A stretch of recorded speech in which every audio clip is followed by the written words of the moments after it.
어저께의 그 확진자의 상황이 조금 많이 좋아진 상황이긴 한데 이번 한 주가 굉장히 중요한 때가 될 것 같습니다. 무엇보다도 여러분의 안전을 유의하시고 안전을 잘 지키셔서 반갑고 즐거운 추석 명절이 더욱더 은혜가 넘치는 명절 될 수 있도록 하시면 참 좋겠습니다. 요즘 여러분 가끔 하늘을 바라보십니까? 요즘 자주 하늘을 바라봅니다. 예년에는 하늘을 바라보는 일들이 지금처럼 이렇게 자주 있지는 않았는데 요즘은 자꾸 하늘을 바라보고 싶습니다. 여러 가지 복합적인 의미가 있는데 물리적인 의미로만은 근래 들어서 요즘처럼 하늘이 맑고 푸르고 높은 때가 없기 때문입니다. 참 아이러니하게도 이것이 코로나가 우리에게 가져다 준 선물이라고 하는 것이죠. 공장들이 멈추고 여러 가지 환경들로 인해서 하늘이 깨끗하게 맑아진 그런 하늘을 우리가 보고 있습니다. 맑고 깨끗하고 푸르른 하늘도 자주 바라보시고 또 여러분 내면에서 고개를 들고 눈을 들어 하늘에 계신 하나님 자주 바라보시는 그런 계절 되실 수 있었으면 참 좋겠습니다. 날씨가 덥지도 않고 춥지도 않고 하나님 말씀 묵상하기에 참 좋은 계절이지요. 하나님 묵상하기에 참 좋은 계절이기도 하지만 놀러 가기에도 참 좋은 계절입니다. 하지만 지금 어느 때보다도 우리의 기도가 필요할 때입니다. 교회가 바로 서고 교회가 교회로서의 역할을 잘 감당할 수 있도록 더욱더 우리가 기도해야 할 때라고 그렇게 생각합니다. 어느덧 9월의 마지막 주일입니다. 쏜살같이 9개월이 지나갔습니다. 앞으로 3개월 남아있는데 이 또한 쏜살같이 지나가지 않을까 싶습니다. 그런 상황 속에서도 계절의 변화가 읽혀지고 또 가을이구나라고 생각하는 이 계절이 또 금방 지나가고 겨울이 또 우리에게 다가오지 않을까 싶습니다. 흔히 철이 든다라고 하는 표현을 합니다. 오늘 설교 제목도 철이 들면 행복해집니다 라고 그렇게 잡았는데 제가 설교 제목을 잘못 잡았다 생각이 듭니다. 철이가 들어가면 행복해져야 되는데 과연 제가 들어가서 행복해졌으면 좋겠다라고 하는 부담감, 사명감이 들기 때문에 그렇습니다. 여기서 철이 든다라고 하는 것은 사시사철할 때의 철입니다. 그러니까 무슨 얘기냐면 계절이 들면 계절이 든다라고 하는 말이 바로 철이 든다라고 하는 말입니다. 그러니까 계절이 든다라고 하는 말은 단순히 계절의 변화를 깨닫는다라고 하는 의미라기보다는 어떤 때를 아는 것이라고 그렇게 이야기를 할 수가 있겠습니다. 같은 선상에서의 의미가 되겠죠. 봄이 온 것을 알면 봄에 걸맞는, 여름이 온 것을 깨달으면 여름에 걸맞는, 가을이 온 것을 깨달으면 가을에 걸맞는, 겨울이 온 것을 깨달으면 겨울에 걸맞는 옷을 갈아입고 삶을 살고 하는 것, 그것이 바로 때를 아는 것이라고 그렇게 생각이 됩니다. 여기서 말하는 때를 안다라고 하는 것은 단순히 그런 때를 아는 것이기도 하지만 하늘의 때를 아는 것. 모든 사람들에게는 때가 있습니다.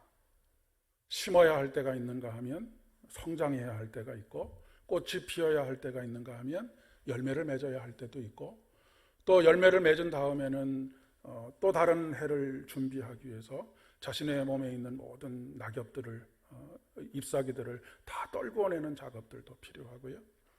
그런 때가 우리들에게 있습니다. 이것을 신앙적으로 표현해 본다면 하나님께서 정하신 때를 잘 알아서 하늘의 뜻에 자신의 삶을 맡길 줄 아는 사람, 이런 사람을 바로 신앙의 철이 든 사람이다 라고 그렇게 이야기할 수 있지 않을까 싶습니다. 2500년 전에 공자가 50이면 지천명이다 라고 하는 이야기를 했는데 50이 훌쩍 넘어섰음에도 불구하고 아직 하늘의 뜻을 계속해서 알아가야 하는 그런 상황 속에 있음이 때때로는 부끄럽기도 합니다. 지천명, 하늘의 뜻을 알게 되는 때가 된다라고 하는 것은 오늘 빌립보서의 말씀을 빌어서 말씀해 보자고 한다면 그리스도 예수의 마음을 품는 것, 예수님의 마음을 아는 것, 예수님의 마음을 품는다라고 하는 것은 곧 하나님의 마음을 아는 것이라고 그렇게 이야기할 수가 있겠습니다. 왜냐하면 예수님께서 말씀하시기를 나를 본 자가 하나님을 본 것이다 라고 말씀하시지 않으셨습니까? 그러니까 예수님께서 하나님의 마음을 품었다, 마음을 아셨다라고 하는 것은 곧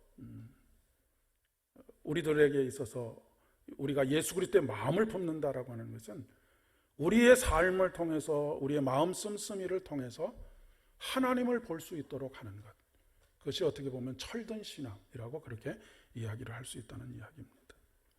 하나님의 마음이 어떠하다라고 하는 것을 아는 것은 단순히 지식적으로 알았다라고 하는 것보다, 또 경험적으로 알았다라고 하는 것보다는 하나님의 마음과 주고받는 소통이 있고 공감이 있다라고 하는 그런 의미로 그렇게 해석해 볼 수 있겠습니다. 우리가 보통 어떤 때 철이 들었다라고 표현하느냐면 부모의 마음이 어떤 마음인지를 알 때 저 사람은 철이 들었구나라고 그렇게 이야기를 합니다. 근데 사실 부모의 마음을 헤아리는 것은 쉽지 않지요. 어떻게 보면 불가능하다라고 그렇게 생각이 되기도 합니다. 그래서 예전부터 장가를 가야, 시집을 가야 이렇게 상투를 틀어주지 않았습니까?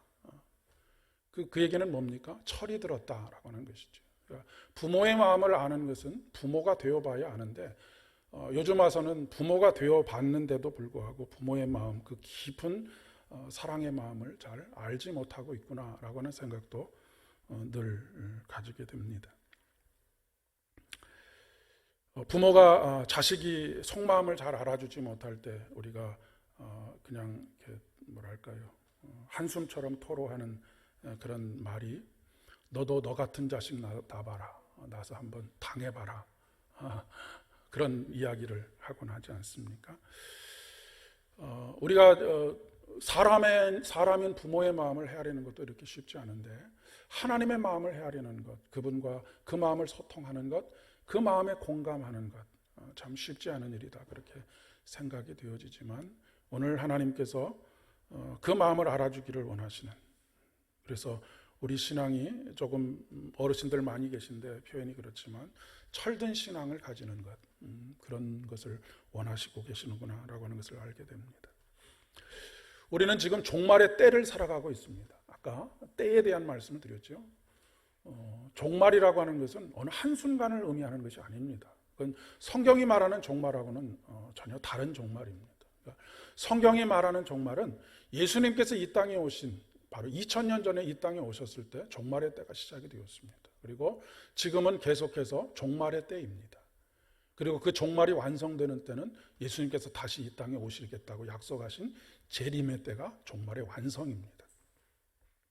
그러니까 이 때를 잘 분별할 줄 아는 것, 지금이 종말의 때라고 하는 것을 알고 살아가는 것, 이것이 굉장히 중요하다라고 하는 것입니다. 여러분, 우리가 보통 중병에 걸리면 그 사람한테 고치기가 어려운 상황이 되면 시한부 인생이라고 그렇게 이야기하지 않습니까? 그런데 우리 인생 가운데 시한부 인생이 아닌 사람이 어디 있습니까? 영원히 사는 사람은 아무도 없습니다. 우리 모두는 다 시한부 인생인 것이죠. 10년을 더 사는 사람도 있고 20년을 더 사는 사람도 있고 50년을 앞으로 더 살아갈 사람도 있지만 우리는 다 시한부 인생입니다.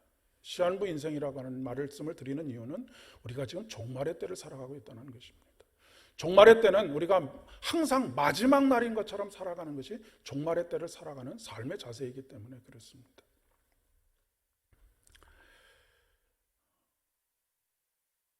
그런데 왜 이렇게 종말의 때가 2000년이라고 하는 시간이 흘렀는가? 또 앞으로도 얼마의 시간이 더 있을지 알 수 없는가? 하나님께서 물로 심판하실 때 노아에게 120년의 시간을 허락하지 않으셨습니까? 우리에게는 2000년이라고 하는 시간이 참 길고 긴 시간이지만 하나님께는 하루가 1000년 같고 1000년이 하루 같으신 분이 하나님이십니다.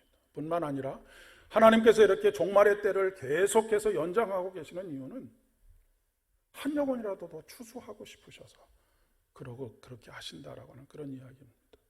그 일을 위해서 오늘 포도원으로 보낼 추수, 하나님의 자녀들을 포도원으로 보내고 계시는 것이죠.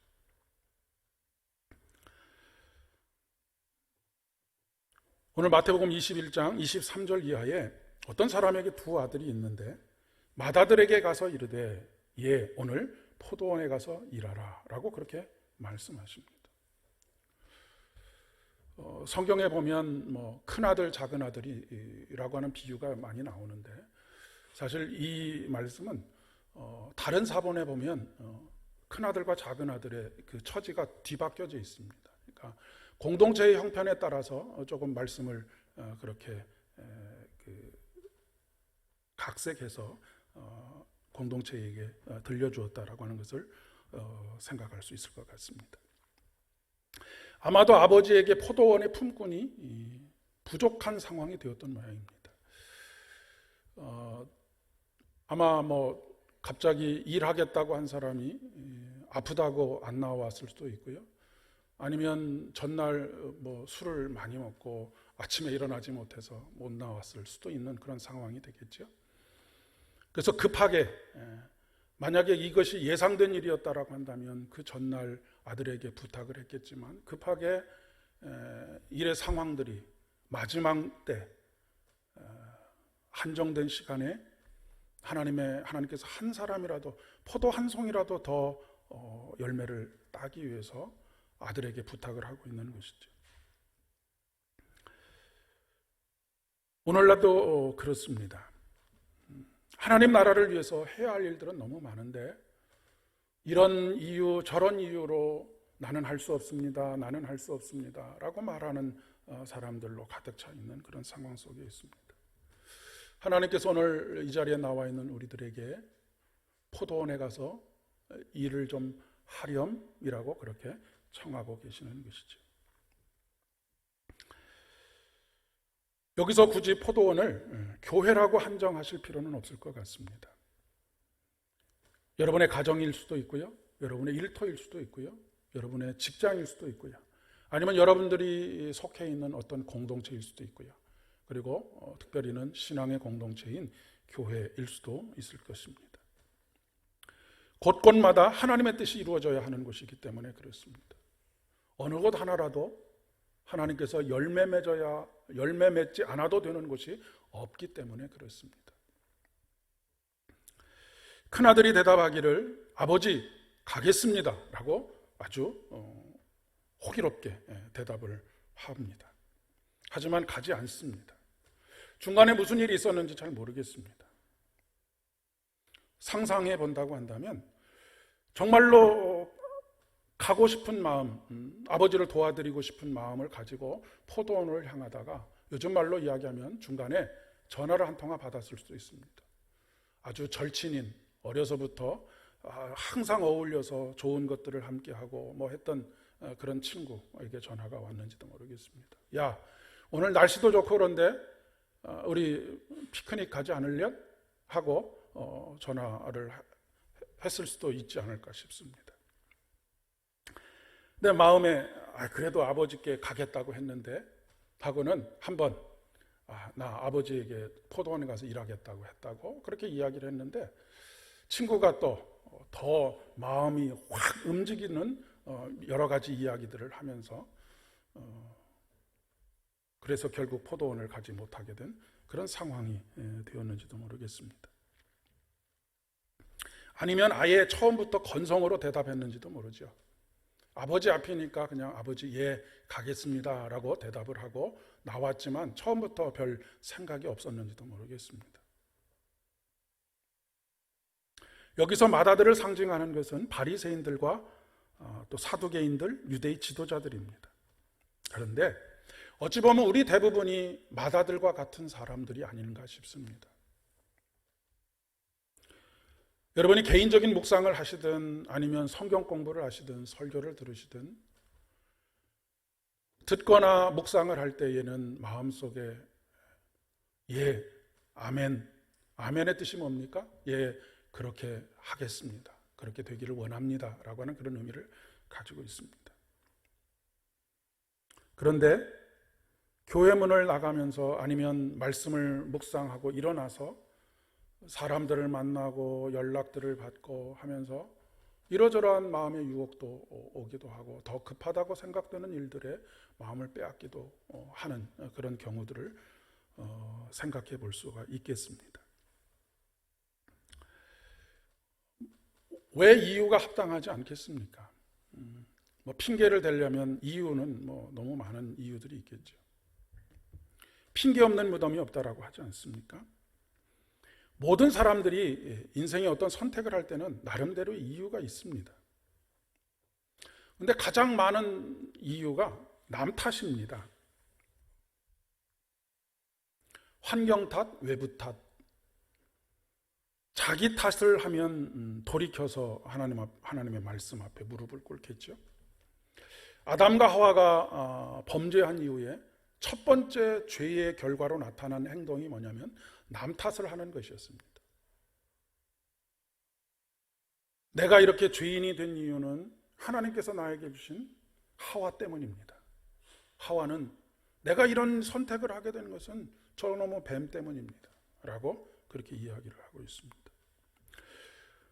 오늘 구약의 본문인 에스겔 18장의 말씀에 보니까 이스라엘에 이런 속담이 있었던 모양입니다. 아버지가 신포도를 먹었으므로 아들의 이가 시다. 여러분, 이게 말이 되는 얘기입니까? 제가 신포도를 먹었는데 저희 아들이 아우 이 시려 이렇게 말한다는 게 말이 됩니까? 그런데 버젓이 이스라엘 백성들이 그렇게 이야기하는 지금 속담을 이야기하고 있는 것입니다. 제가 이렇게 살아갈 수밖에 없는 이유는요, 제 아버지가 죄를 지어서 그 죄의 결과로 제가 이렇게 사는 것입니다. 라고 그렇게 이야기를 하는 것입니다. 자기 책임은 없다는 얘기죠. 우리나라 속담에도 그런 속담이 있지 않습니까? 잘 되면 내 탓이고 잘못되면 조상 탓이고. 물론 우리가 사람의 영향을 받지 않고 살 수는 없습니다. 그러나 여러분, 결국 신앙의 결단이라고 하는 것은 자기 결단입니다. 오늘 말씀 속에서도 말씀하고 계시지 않습니까? 하나님께서 3절의 말씀에 너희가 이스라엘 가운데서 다시는 이 속담을 쓰지 못하도록 하겠다라고 말씀하십니다. 한국 교회가 여러 가지로 비판을 받고 있고 교회 지도자들이 비판을 받고 있고 그런 상황이 있습니다. 물론 비판받아서 마땅합니다. 그런데 여러분, 한국 교회의 지도자들과 한국 교회를 비판하는 것과 비판하는 것으로 인해서 내 잘못과 내가 돌이켜야 할 것이 합리화되는 것은 아니라고 하는 것입니다. 하나님은 나의 죄와 허물에 대해서 나에게 책임을 물으십니다.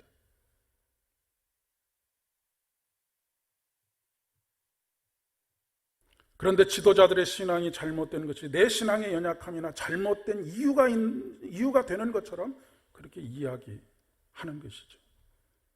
그것은 핑계에 불과한 것입니다. 만약에 어떤 사람이 나는 저 사람이 정말로 믿고 용서가 되지 않아서 교회도 안 나가고 또 신앙생활도 하지 않겠다. 시시비비는 가려봐야 되겠고, 그리고 상대방이 잘못했다 그러면 하나님께서 그 잘못한 것에 대한 책임을 물으시겠죠. 그런데 그렇다고 해서 내가 신앙생활을 하지 않는 것을 그 사람 탓으로 돌릴 수 없다는 얘기입니다. 여러분, 마지막 때에 하나님 앞에 서서 의의 심판을 받는데 하나님께서 그렇게 말씀하시겠습니까? 너 신앙생활 게을리한 것, 신앙생활을 오래 하지 않은 것, 저 사람 때문이니까 내가 정상 참작을 하겠다, 이렇게 말씀하지 않으십니다.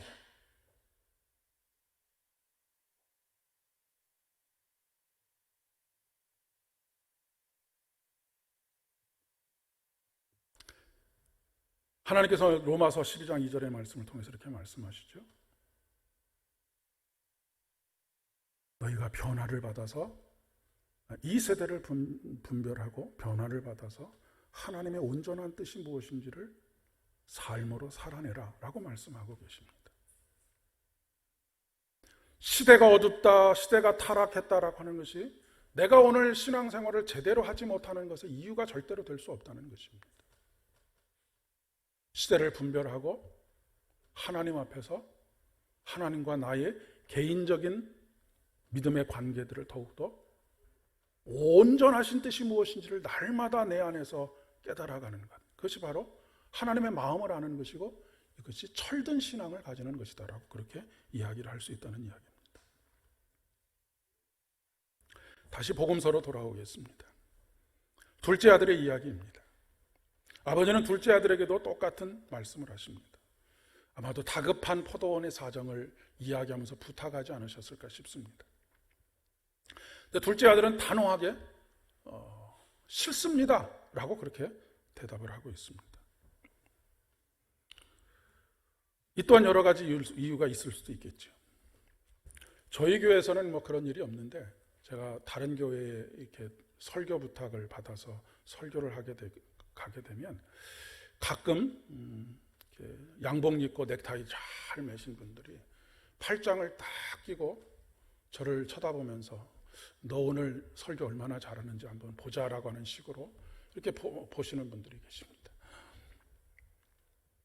눈을 지그시 감기도 하고요. 그리고 입은 무슨 뭐 자물쇠를 달아놨는지 내가 절대로 아멘이라고도 하지 않고 않겠다라고 하는 그런 굳은 결심을 가지고 그렇게 앉아 계시는 분들이 계십니다.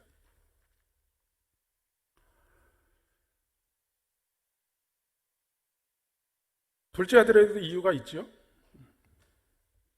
앞에서 말씀드린 것처럼 둘째 아들은 속마음을 당당하게 이야기했을지도 모르겠습니다.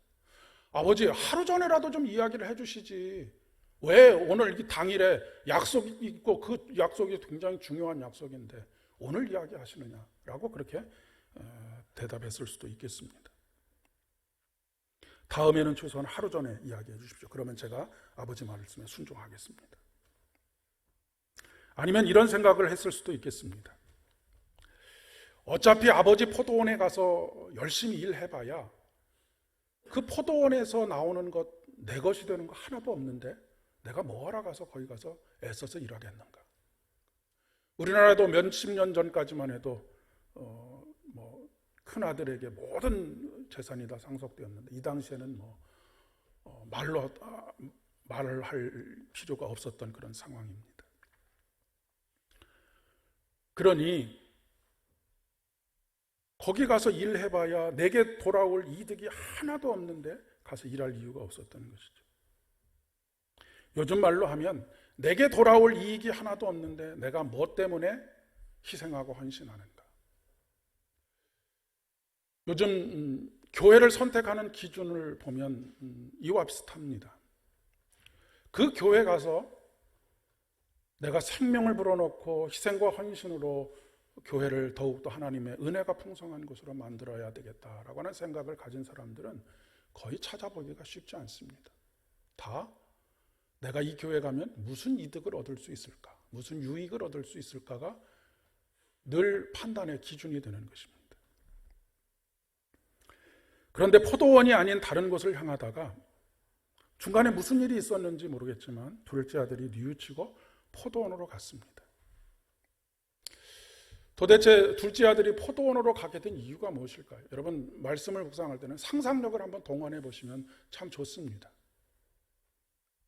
저의 상상력을 한번 동원해 본다면 둘째 아들이 갑자기 아버지의 마음을 느끼지 않았을까 생각이 듭니다.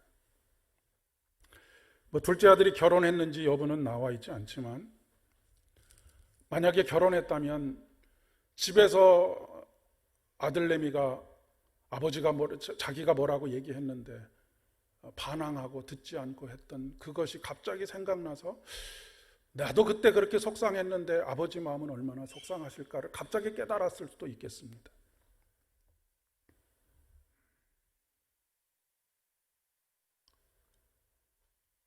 빌립보서 2장 5절의 말씀에 너희 안에 이 마음을 품으라 곧 그리스도 예수의 마음이니 철든 신앙을 가진 필요한 것이 바로 이것입니다. 예수의 마음을 품는 것이죠. 제일 좋은 것은 첫째 아들의 길도 아니고 둘째 아들의 길도 아닙니다. 첫째 아들은 예 하고 가지 않았고 둘째 아들은 싫습니다 하고 했지만 갔습니다. 그러나 두 행동이 다 잘못된 행동입니다. 우리에게는 제3의 길, 그 길이 바로 철든 신앙의 길을 가는 것이죠. 그 무엇일까요? 바로 예수님의 길입니다. 예수님께서 이 땅에 가서 십자가를 짊어지고 세상을 구원하라라고 하는 하나님 아버지의 말씀을 듣고 순종합니다. 예, 아버지 제가 가겠습니다.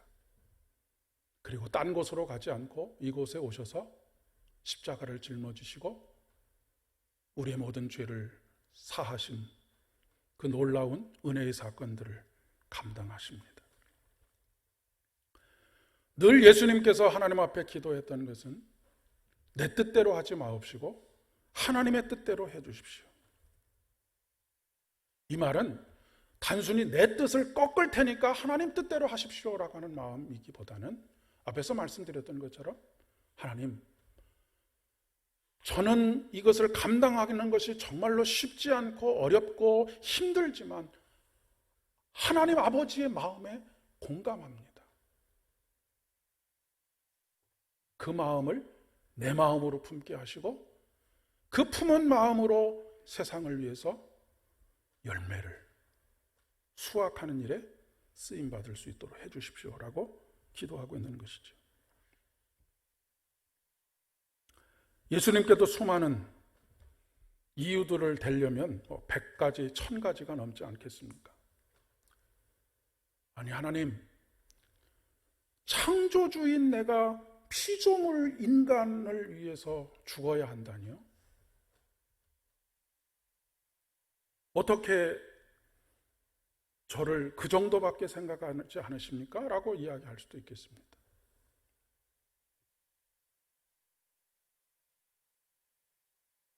그런데 아버지 하나님의 마음을 알았던 예수님은 그보다 더한 수치와 모욕을 당할 마음을 가지고 계셨던 것이죠. 예수님께서 모든 것의 판단의 기준은 아버지의 마음이 어디에 있는지, 그 아버지의 마음이 어디를 향하고 있는지, 그 아버지의 사랑의 깊이가 얼마나 깊은지가 판단의 기준이 되었던 것이죠. 우리가 그런 책의 제목도 있다시피 예수라면 어떻게 했을까가 바로 아버지라면 어떻게 하셨을까라고 하는 것이 예수님께는 늘 선택의 기준이었다라고 하는 것입니다. 독생자인 아들을 내어주시는 아버지의 마음, 그 마음을 공감했기에 십자가를 짊어질 수 있었던 것이지 단순히 사명감에 불타서 그 십자가를 감당한 것이 아니라고 하는 것입니다. 이념 때문에 그 십자가를 감당한 것이 아니고 아버지의 마음을 알았기 때문에 그 십자가를 감당할 수 있게 되었던 것입니다. 요즘 그런 소리를 자주 듣습니다. 그런 질문들도 받고요. 예수 믿는다고 밖에 나가서 말하는 것이 참 부끄럽고 어렵고 힘듭니다 라고 하는 이야기를 듣습니다. 그런 상황이 된 것에 참 가슴이 아프기도 하고 안타깝기도 합니다. 여러분들도 그런 마음 한두 번이라도 가져보셨지 않았을까 싶습니다. 요즘은 식당에 가서 기도하는 것도 참 조심스러운 그런 때입니다. 그런 때 여러분은 어떻게 행동하시고 또 그렇게 누군가가 묻는다면 어떻게 대답해 주시겠습니까?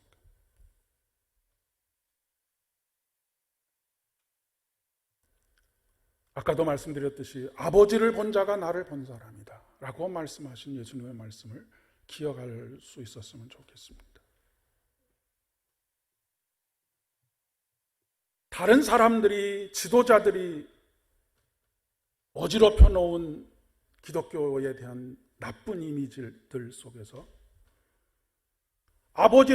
나를 통해서 나를 본 사람이 아버지를 본 사람인 것처럼 그렇게 경험될 수 있도록 하는 삶을 살아가는 것.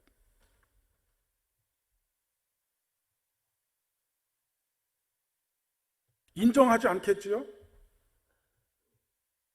그러나 언젠가는 우리가 꾸준히 그 삶을 살아가게 될 때, 오늘 빌립보서 2장에 있는 말씀처럼 세상의 모든 것들이, 모든 만물이 다 주님 앞에 와서 무릎을 꿇게 되는 그날이 있는 것처럼 우리들에게도 그런 날이 올 것이고, 그렇게 해서 하나님께서 예수 그리스도를 영화롭게 하신 것처럼 우리를 영화로운 존재로 만드시는 날이 분명히 있을 것이다라고 하는 것입니다.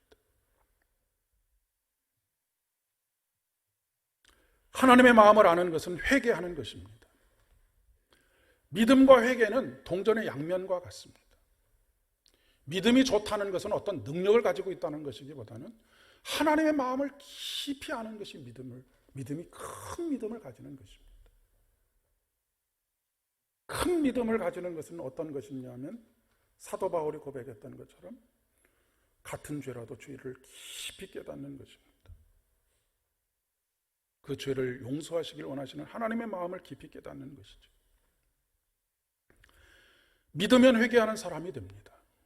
회개하는 사람은 믿는 사람이 됩니다. 오늘날 한국 교회가, 그리고 우리 그리스도인들이 가장 결핍되어져 있는 것이 뭐냐면 하나님 앞에서 회개하는 마음입니다. 그러니 믿음으로 살지 못하는 것이죠.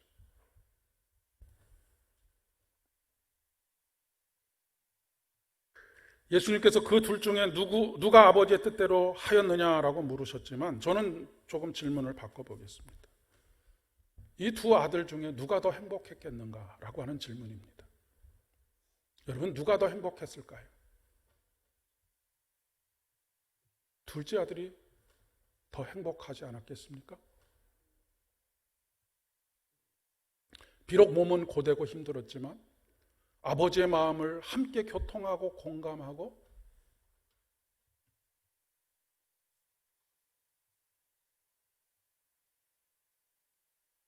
지난 한 주를 돌아보면서 아쉬움 속에 뉘우치고 다시 하나님의 뜻을 깨닫는 회개의 시간.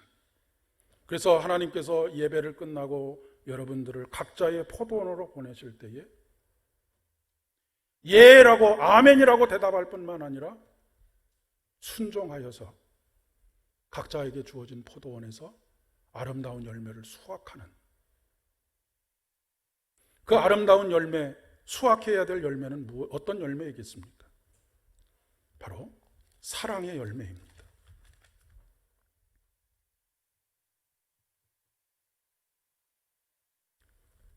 우리의 권리를 주장하거나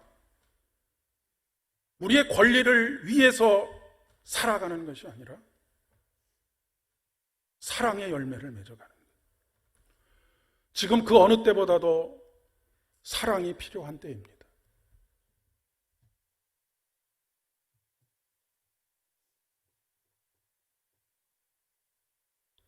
서로 사랑하라.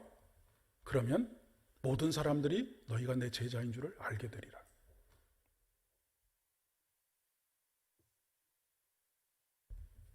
사도 요한이, 다른 제자들은 다 순교했지만 사도 요한만 거의 100세에 가까운 세월을 살았습니다. 그에게 맡겨진 예수님의 어머니 마리아와 동행하는 삶. 그런데 이 사도 요한이 요한 공동체에서 많은 제자들이 스승님 한 말씀만 해주십시오라고 얘기했을 때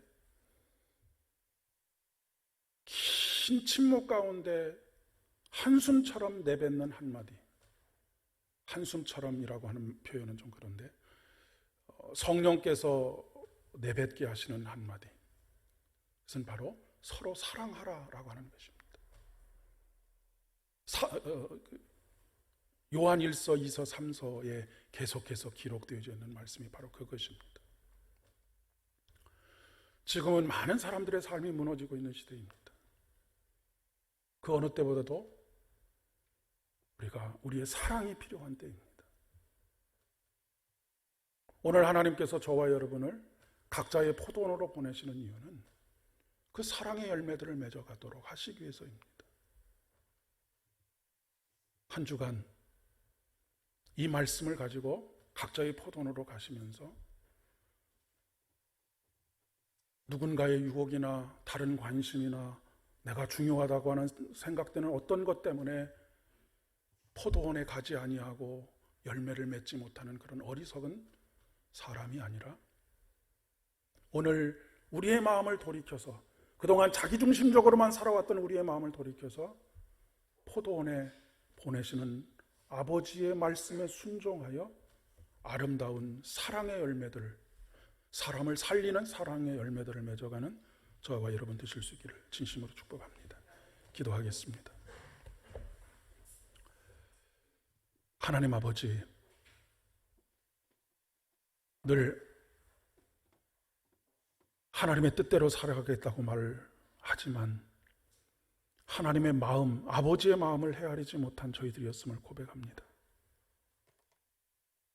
늘 당위성을 이야기하고 나의 주장을 이야기하는 것으로 내가 의롭게 살고 있는 것처럼 그렇게 스스로를 속이며 살아왔습니다. 비록 죄 가운데 살아가고 있지만 오늘 우리를 깨닫게 하여 주셨사오니 다시 우리의 발걸음이 포도원을 향하게 하시고 그곳에서 달콤한 사랑의 열매들을 맺어갈 수 있도록 그 사랑을 통해서 이 시대에 하나님을 믿는 사람들을 보기가 어렵다라고 말하는 이 시대 속에서 우리가 주님의 제자인 것을 알게 하는 그런 삶 살아갈 수 있도록 이번 한 주간도 주의 복을 더하여 주시옵소서. 예수님의 이름으로 간절히 기도드립니다. 아멘.